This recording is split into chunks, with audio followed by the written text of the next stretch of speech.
भगवान तो भगवान हैं।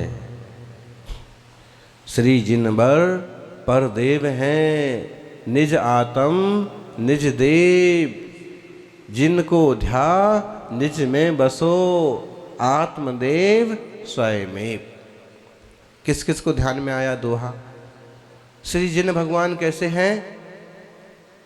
रथ निकाल रहे ना अपन, वो इसलिए निकाल रहे हैं कि इतनी मंगलमय छवि के लोग दर्शन करें और साथ में उनकी सिद्धांतों को कोई तो सुन ले, कोई तो समझ ले, और जो सुन ले जो समझ ले वही भाव तो पार कर ले, कई जीवन बदल जाएगा। इसलिए बाकी भगवान तो भगवान बन गए। अब हम उनका 2550वां निर्वाण उत्सव मनाएं तो उन्हें कोई दिक्कत की बात नहीं और कोई खुशी की बात नहीं। दिक्कत और खुशी तो अपने छदमस्तों को होती है। आज ये 4 कुर्सियां खाली क्यों पड़ी हैं? किसको दिक्कत होती है? अपन को, जो छदमस्त हैं। जो जितना रागी द्वेषी है वो उतना ज्यादा दुखी है। जो जितना पर वस्तु अभिमुख है वो उतना ज्यादा परेशान है। देखो बाहर देखने लगे लोग, और वो लोग ज़्यादा देख रहे हैं जो अपने कपड़े सूखने को छत पर डाल के आए हैं। महाराज जी कह रहे तो सच में तो नहीं बरस रहा? हाँ, अभी नहीं बरस रहा। प्रवचन होके जाएंगे और सबसे पहले कपड़े उठाएंगे। किसको विकल्प आया? जिसने कपड़े सूखने को डाल रखे। अब मुनि महाराज ने तो किसी ने नहीं देखा बाहर की तरफ कि बरस भी रहा है कि नहीं बरस रहा। क्यों? बरस भी रहा हो तो भी कोई दिक्कत की बात नहीं, और ना बरस रहा हो तो भी कोई दिक्कत की बात नहीं, क्योंकि ये कोई कपड़े सूखने को डाल के, बोलो,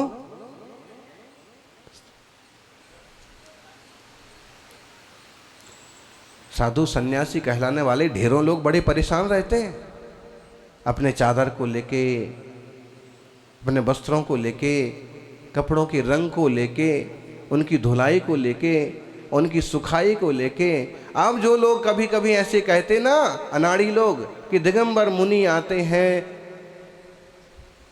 कहते हैं कहीं कहीं, सो पानी नहीं बरसता।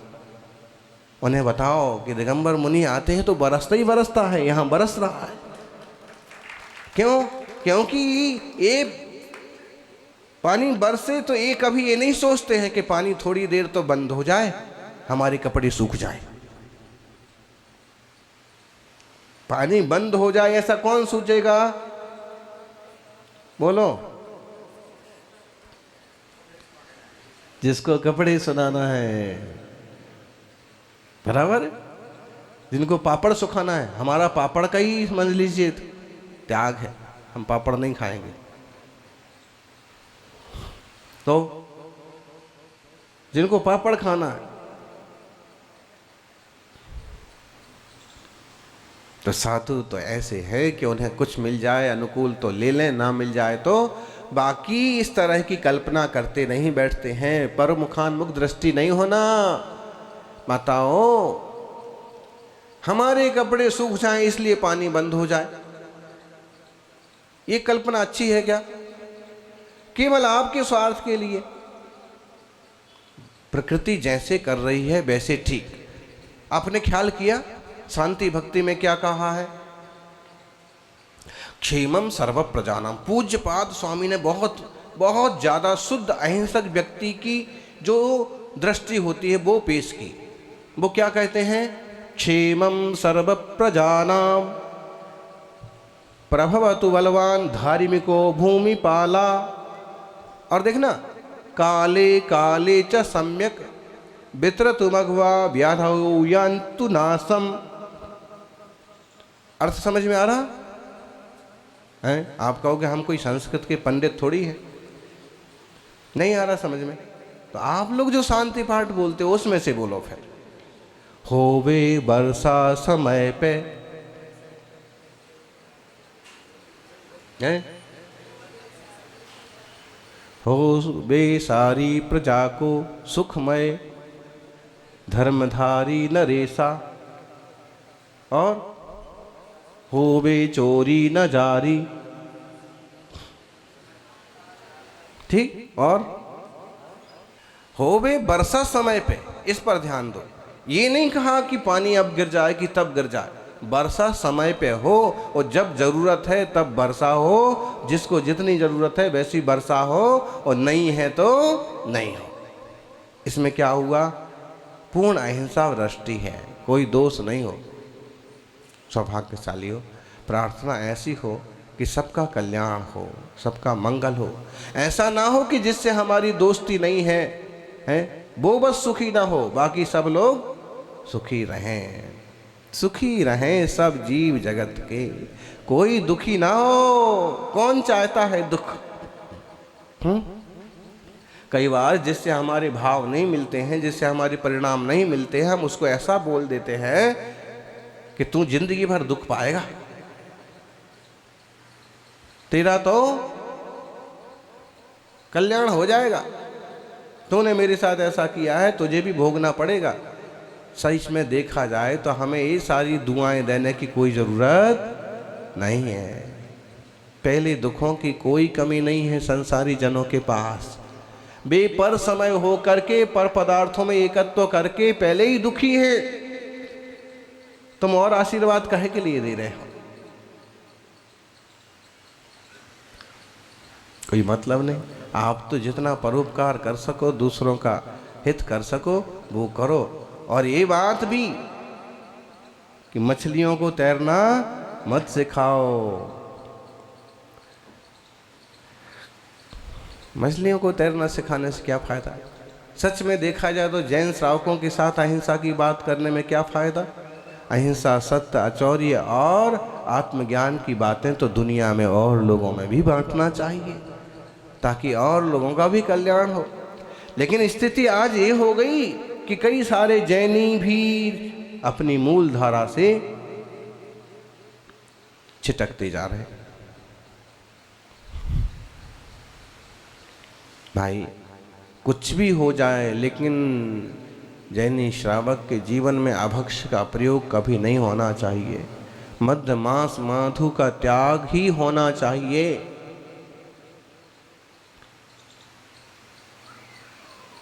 क्या पाएंगे इस मंगलमय शासन को पाकर के? अगर हम इतना भी ना कर पाए तो क्या पाएंगे, क्या कर पाएंगे?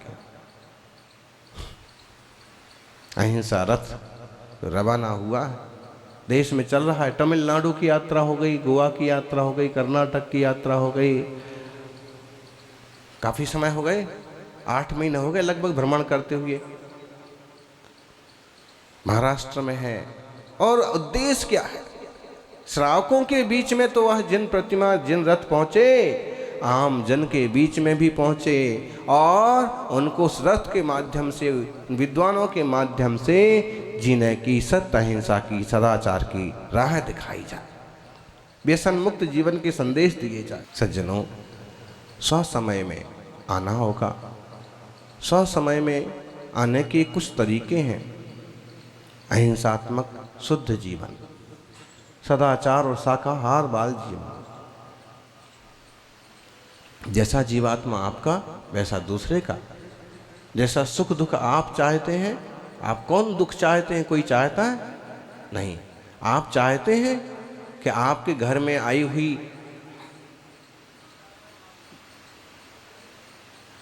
बहू, आपकी भाभी और आपके मम्मी पापा को परेशान करे?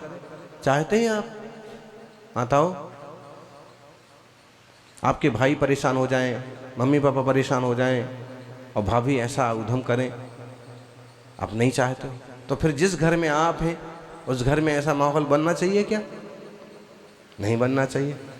हम ऐसा सोचें कि जैसा हम नहीं चाहते हैं, अपने के लिए नहीं चाहते, अपने बालों की नहीं चाहते हैं, वैसा किसी के साथ भी नहीं होना चाहिए। सौभाग्यशाली हो। सम्यक दर्शन ज्ञान चारित्र में स्थित कौन कौन है? परम परमात्मा सिद्ध भगवान। और कौन है? घातिया कर्मों से रहित अरहंत भगवान। वे हो गए हैं उपलब्ध सम्यक दर्शन ज्ञान चारित्र को, चूंकि यह हमारी अपनी संपत्ति है, लेकिन इसी को हम ही भूले हुए हैं।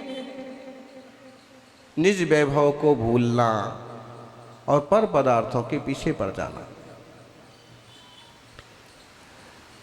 छायोप सम्यक ज्ञान हमारा स्वभाव नहीं है, इससे आगे बढ़ने की कोशिश करो।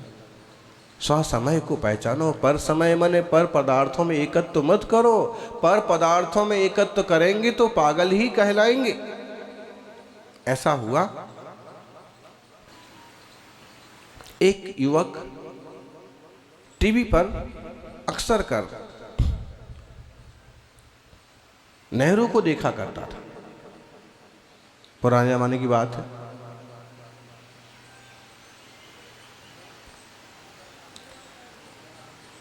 नेहरू जी को देखा करता था। वो किसी से मिलते, किसी से बात करते, वो बहुत इम्प्रेस्ड होता।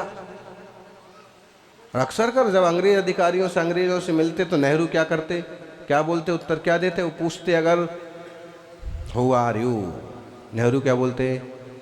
I am Nehru.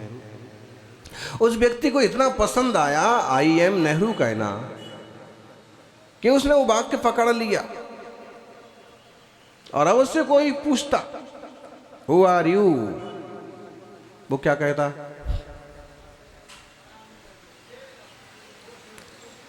क्या कहता? I am.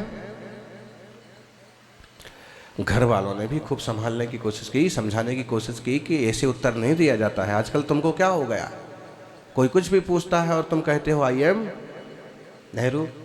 तुम नेहरू थोड़ी हो। नेहरू नेहरू है, देश के प्रधानमंत्री है। वो कहता कि ना, ये सारी बातें अलग हो सकती, लेकिन जब कोई मेरे से पूछता है तो मेरे से रहा नहीं जाता। बहुत अच्छा लगता है ऐसा बोलने में। क्या लोगों ने परेशान होकर के आखिर में क्या किया, उसको पागल खाने में डाल दिया।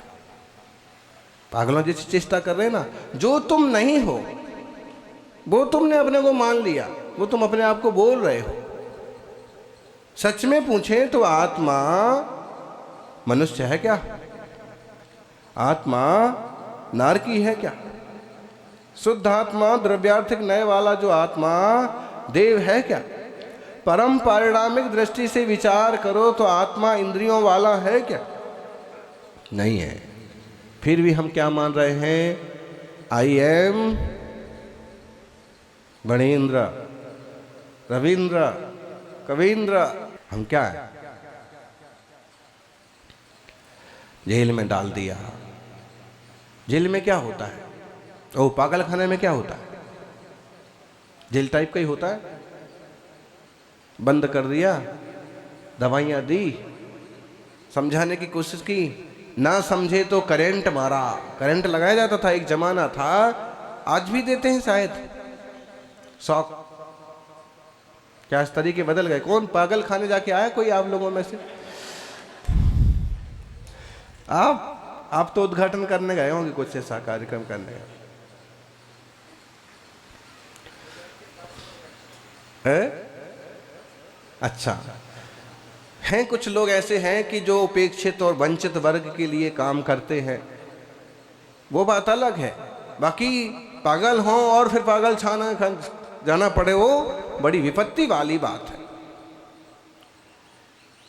तो करंट दिया जाता, रोज रोज की तकलीफ से परेशान हो के इतनी सारी गोलियां खाने की बजाय उसने अब आई एम नेहरू बोलना छोड़ दिया कि जब भी मैं ऐसा बोलता हूं तब भी मुझे करंट दिया जाता है। तो उसने बोलना बंद कर दिया और ऐसा हफ्ते भर तक, महीने भर तक चलता रहा। और अब कोई पूछता भी ना डॉक्टर उससे, क्या पूछते? Who are you? तो वो क्या करता? चुप रह जाता, कोई जवाब नहीं देता, या फिर उसका अपने जो असली नाम था वो बता देता। क्यों? करंट से बचने के लिए।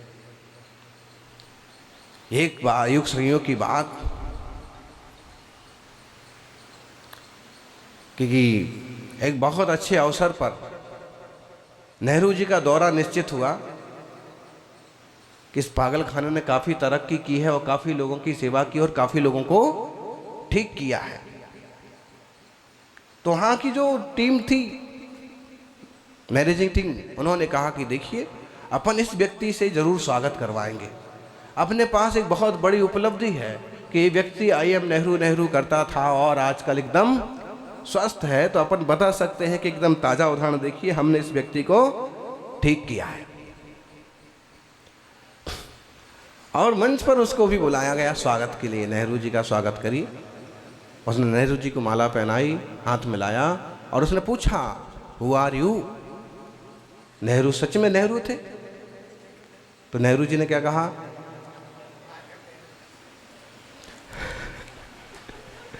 नेहरू जी ने कहा IM नेहरू। उसने कहा अच्छा IM नेहरू, बेटा तुम भी 6 महीने में ठीक हो जाओगे। जब करंट लगेंगी ना तो तुम भी नेहरू कहना।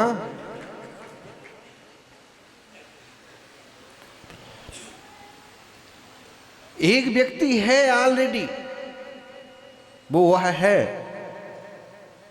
उसे करंट नहीं दिए जाएंगे, उसे तकलीफ नहीं दी जाएगी। लेकिन जो है नहीं, वो कह रहा है, उसे तकलीफ दी जाएगी। वो हमारी आत्मा के साथ हो रहा है। हम जो नहीं है वो हमने अपने आप को मान लिया और इसलिए 8 कर्मों के द्वारा हमें करंट दिया जाता है। मोह सताता है, कष्ट दिया जाता है। हम जब वह नहीं है, देह नहीं है, तो हम देह क्यों मान के बैठे? अष्ट कर्म हम नहीं है तो हम कर्म क्यों मान के बैठे हैं? मोह आदि मेरे स्वभाव नहीं है तो मोह आदि के विकल्पों में क्यों पड़े हैं? यानी ये बहुत आध्यात्मिक चर्चा है, थोड़ा थोड़ा आपके ध्यान में आ रही होगी। आप सुन रहे हैं, यही सौभाग्य है। हम जो कह रहे हैं किस किस के ध्यान में आ रहा विषय? आप सबके ध्यान में आ रहा? आना ही चाहिए। और नहीं आ रहा है तो भी श्रवण करें, आएगा। हम स्त्री नहीं हैं, पुरुष नहीं हैं, नपुंसक नहीं हैं, छोटे नहीं हैं, बड़े नहीं हैं, काले गोरे नहीं हैं। वास्तव में हम तो चैतन्य वै ज्ञान घन आत्मा है। कम से कम एक बार वो दृष्टि तो बने। आप कहोगे ऐसी दृष्टि कैसे बन जाए? जब हम इस बड़े सारे शरीर में हैं तो ऐसी अध्यात्म वाली दृष्टि कैसे बनेगी? अरे भाई, पहचान करने की कोशिश तो करो।